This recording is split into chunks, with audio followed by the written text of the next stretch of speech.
સમાચારમાં આગળ વાત કરીએ કોરોના કાળ બાદ બાળકોમાં શિક્ષણનું સ્તર કથળતું જાય છે।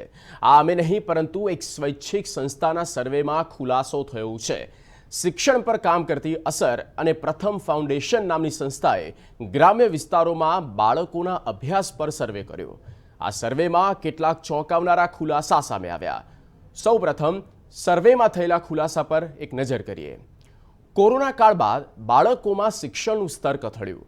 સ્કૂલમાં શિક્ષણ બંધ હોવાથી અભ્યાસનું સ્તર નીચું ગયું। ખાનગી શાળાની તુલનાએ સરકારી શાળામાં પ્રવેશ વધ્યો। સરકારી શાળાઓમાં વાલીઓની પ્રથમ પસંદગી બની છે અને અન્ય રાજ્યોની સરખામણીએ ગુજરાતની શાળાઓ વધુ સુવિધાયુક્ત હોવાનો પણ ખુલાસો આ સર્વેમાં થયો છે।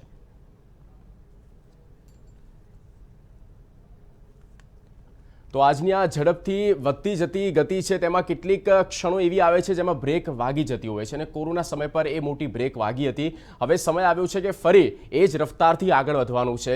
પણ બાળકો છે અને કુમળી વયના બાળકો છે અને તેમને લઈને કોરોના પછી તેમના પર કેવા પ્રકારની અસર થઈ છે તેને લઈને અનેક પ્રકારના ખુલાસા થઈ રહ્યા છે, સર્વે થઈ રહ્યા છે। આ તમામ બાબતોને લઈને આપણે ચર્ચા કરવાના છે। મારી સાથે 3 પેનલિસ્ટ જોડાઈ ચૂક્યા છે। ચિરાગભાઈ વ્યાસ જેઓ પ્રથમના રિસર્ચ મેનેજર છે, સેકન્ડ ગેસ્ટ છે ડૉક્ટર અજીતસિંહ રાણા જેઓ બીએડના ડિપાર્ટમેન્ટમાં છે અને ડૉક્ટર ભાવેશભાઈ કોટક જેઓ રાજકોટથી જોડાયા છે, મનોચિકિત્સક છે। આપ ત્રણેય મહાનુભાવોનું સ્વાગત છે અમારી આ વિશેષ રજૂઆતમાં। ચર્ચાની શરૂઆત કરવી છે ચિરાગભાઈ આપનાથી। પહેલો પ્રશ્ન, કારણ કે સ્વાભાવિક છે કે આપની જે સંસ્થા છે પ્રથમ અને તેમના દ્વારા એ સર્વે કરવામાં આવ્યો હતો, વિસ્તારથી જાણવું છે કે આ સર્વેમાં શું ખુલાસા થયા છે, સર્વેમાં કન્ક્લુઝન શું સામે આવ્યું છે, બાળકો પર અત્યારે કેવી અસર, કેવો સામનો તેઓ કરી રહ્યા છે ભણતર વખતે? ઓકે, સૌથી પહેલાં તો ખૂબ ખૂબ આભાર TV9નો કે અમને લોકોને આ ઓપોર્ચ્યુનિટી આપી અને ખરેખર શિક્ષણને એક મુદ્દો ગણ્યો કે જેના ઉપર બધા લોકોએ વિચારવા જેવી વાત છે।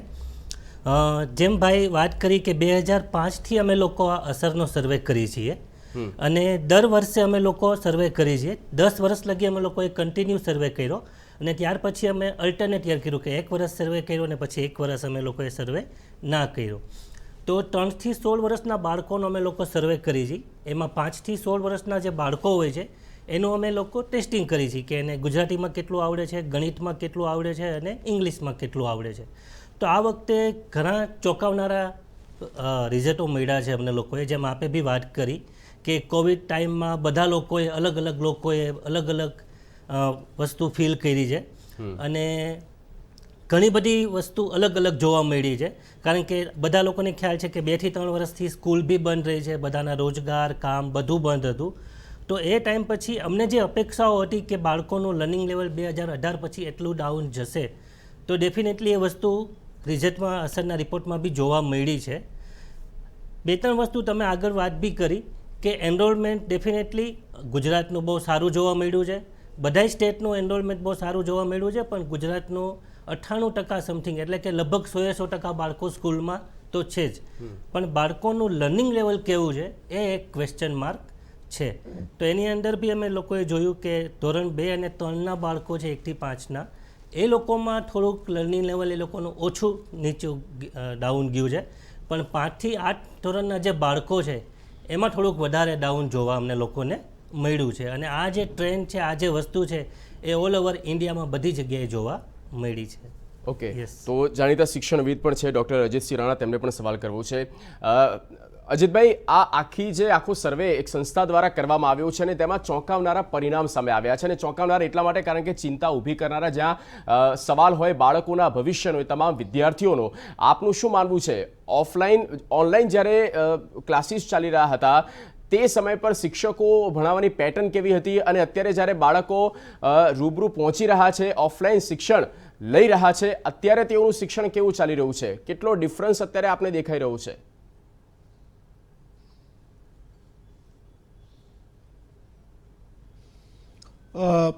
નમસ્કાર જી।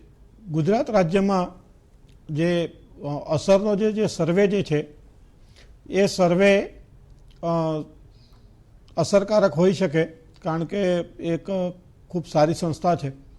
આપણે સૌ જાણીએ છીએ કે 24 માર્ચ 2020થી લઈને 7 ફેબ્રુઆરી 2022 સુધી, એટલે લગભગ 685 દિવસ, 1 વર્ષને 10 મહિનાને ઉપર 14-15 દિવસ સુધી એ શાળામાં શિક્ષણ કાર્ય બંધ રહ્યું।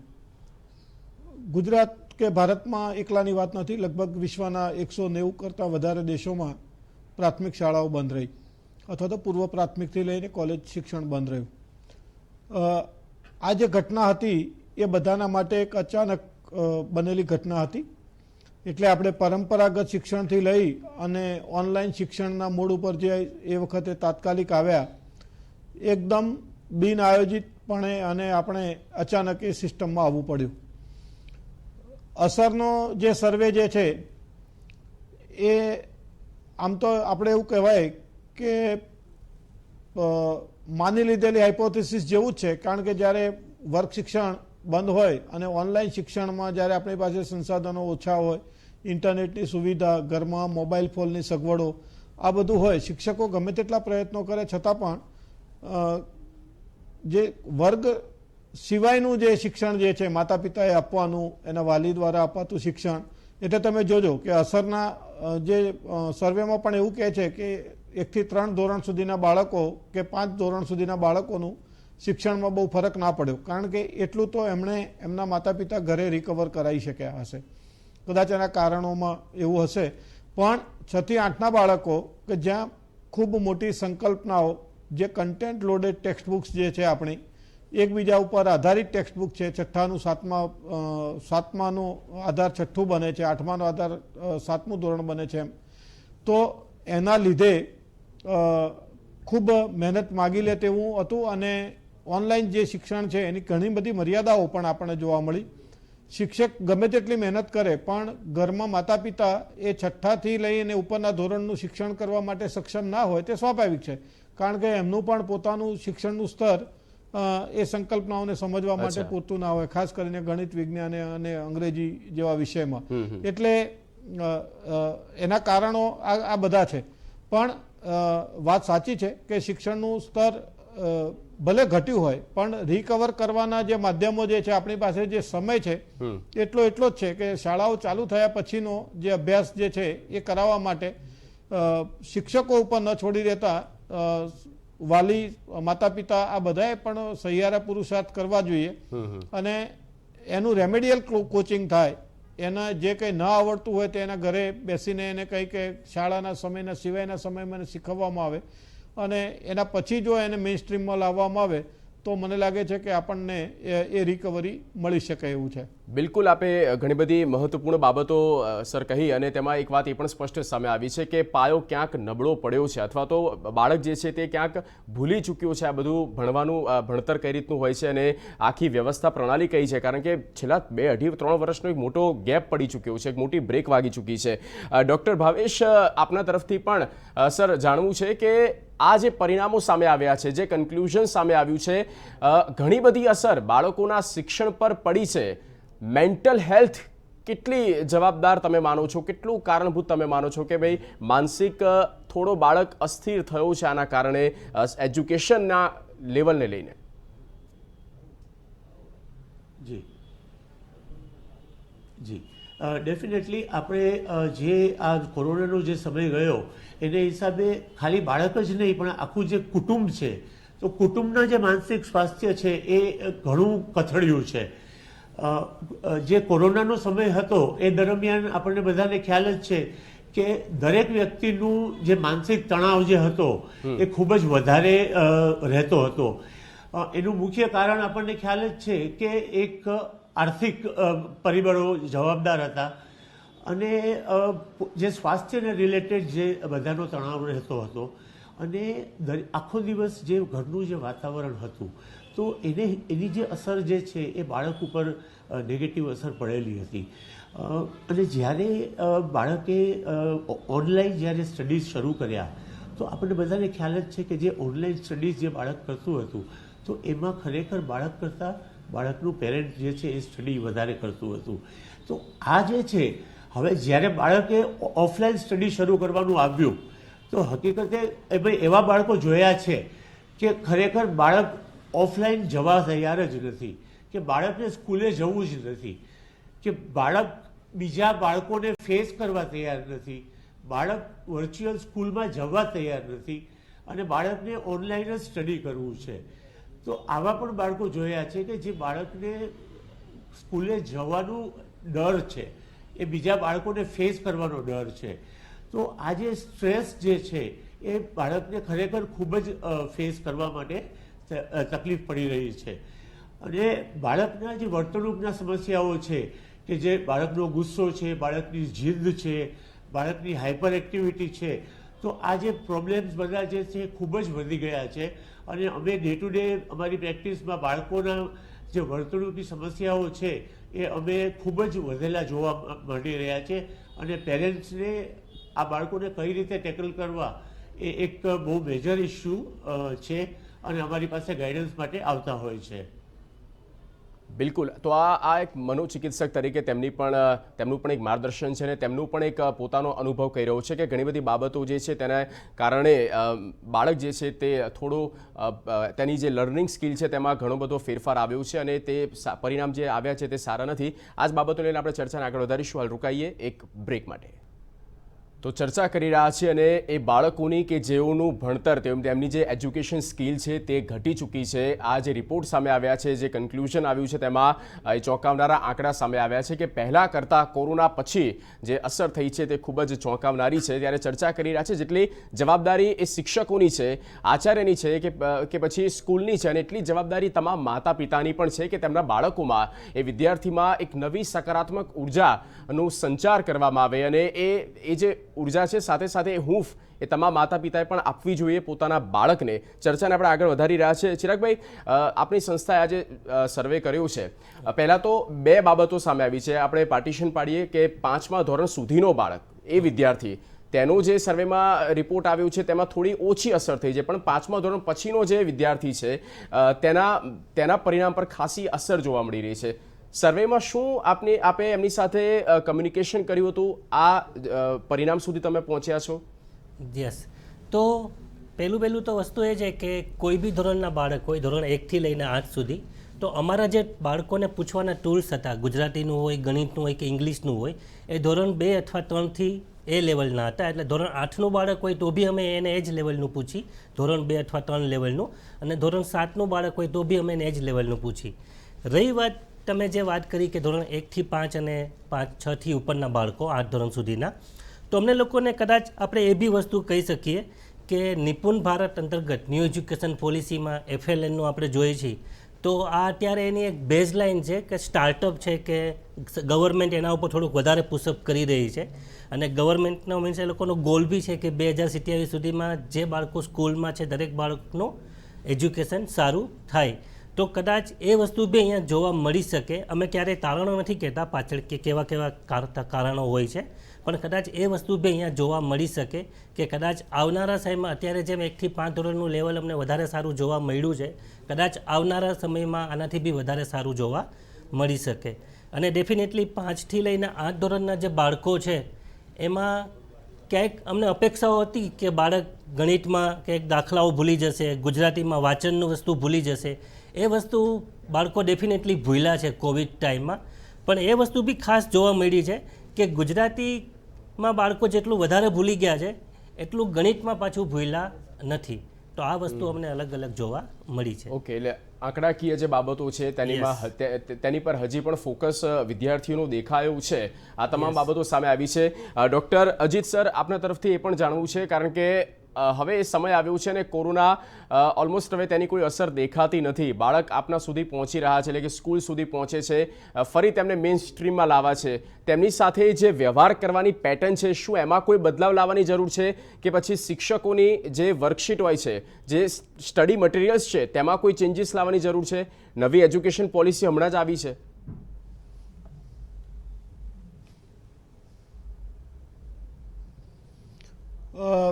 ખૂબ સારો પ્રશ્ન છે આપનો. મારે બે વાત કહેવી છે કે આપણે સૌ જાણીએ છીએ કે લક્ષ્મી ચંચળ છે, સરસ્વતી ચંચળ નથી. એક વખત કોવિડની અસરો આપણને આર્થિક રીતે પણ જોવા મળી, પણ જે સૌથી વધારે સુધારાની જરૂર છે તે શિક્ષણમાં છે. કારણ કે સમજો કે આર્થિક રીતે તો આપણે કોઈ નુકસાન કર્યું હોય તો તે આપણે બીજો રોજગાર કરીને પણ એ રિકવર કરી શકીશું, પણ શિક્ષણમાં મર્યાદિત સમયમાં તમારે લક્ષ્યાંક તમારે બતાવવાનો છે.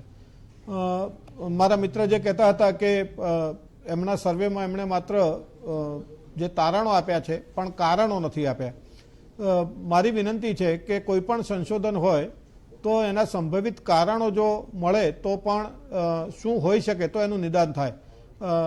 જે છે સ્થિતિ સામે એ તો બરાબર છે કે તો સર્વેમાં દેખાય, પણ એની પાછળનો જે કારણો જે છે એ તો જ્યારે એમણે વર્ગની મુલાકાત લીધી હશે ત્યારે તે બતાવી શકે. બાળકનો ભાઈએ કહ્યું, ભાવેશભાઈએ, એમ બૌદ્ધિક અને માનસિક અને ભાવનાત્મક વિકાસ પણ થોડોક કથળ્યો છે. તમે ઇન્ટરનેશનલ જેટલા પણ તમે રિપોર્ટ જુઓ, યુનાઇટેડ નેશન્સનો રિપોર્ટ જુઓ, યુનિસેફનો રિપોર્ટ જુઓ, કેટલી દીકરીઓએ ડ્રોપ આઉટ કર્યો આખા વિશ્વમાં કારણ કે એ પાછી શાળામાં ન જઈ શકી. તો આ બધું ચિંતાજનક છે. ભારતમાં તો ખાસ વિશેષ ચિંતાજનક છે કારણ કે એની સામાજિક અસરો પણ આપણા ઉપર પડવાની. આપે વાત કરી કે રાષ્ટ્રીય શિક્ષણ નીતિ.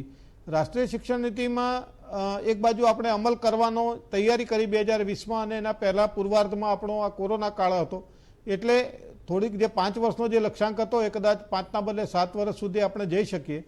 પણ કેટલીક બાબતો એવી છે કે શિક્ષકની પોતાની તૈયારી ગમે તેટલી હોય પણ જ્યારે સામે તત્પરતા અથવા તો બાળકને જે સ્વીકારવાની જે તૈયારી જે છે, વિષય વસ્તુને શીખવાની જે તૈયારી છે એ જો ઓછી હશે તો આપણને ધારે પરિણામો ન પણ મળી શકે. એટલે મેં આગળ કહ્યું એમ કે બધાએ સામૂહિક પ્રયત્ન કરવો પડે અને તો જ આ વ્યવસ્થામાંથી તમે આ ગ્રેડેડ સિલેબસ છે, આ કોઈ કારણ કે બિલકુલ એકબીજા ઉપર આધારિત સિલેબસ છે. ભાઈએ કહ્યું કે ગુજરાતી ઉપર વધારે ભૂલી ગયા, ગણિતના તો સૂત્રો હતા કારણ કે આપણે ત્યાં ગોખણપટ્ટી રટણ પદ્ધતિને સ્થાન છે એટલે એણે એ સમય દરમિયાન એ કર્યું હોય, પણ ગુજરાતી છે, ભાષાઓ કે અન્ય ભાષાઓ છે, સામાજિક વિજ્ઞાન જે છે, કેટલીક હકીકતો છે, સામાજિક વિજ્ઞાન છે, વિજ્ઞાન જે છે, તો આ બધા વિષયો જે છે ચોક્કસ ગ્રેડેડ સિલેબસ હોવાને લીધે બધાએ સામૂહિક પ્રયત્નો કરવો પડે. માત્ર શિક્ષકની તૈયારી કે વર્ગખંડમાં એ જે 35 મિનિટમાં સામે 50 કે 60 બાળકોને એ જે ન્યાય આપીને કોઈ ચમત્કાર સર્જી શકે એવી આશા રાખવી નકામી છે.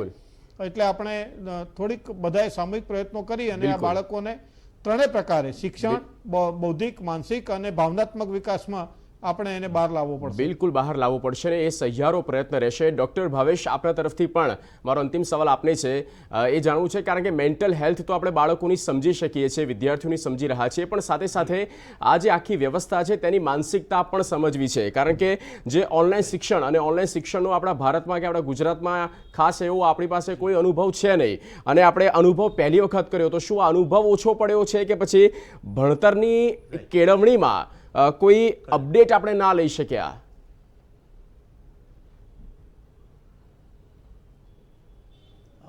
મારી દ્રષ્ટિએ ડેફિનેટલી આપણો આ પહેલો અનુભવ હતો અને આપણા માટે એ ઘણું બધું એમાંથી શીખવા મળ્યું છે આપણને.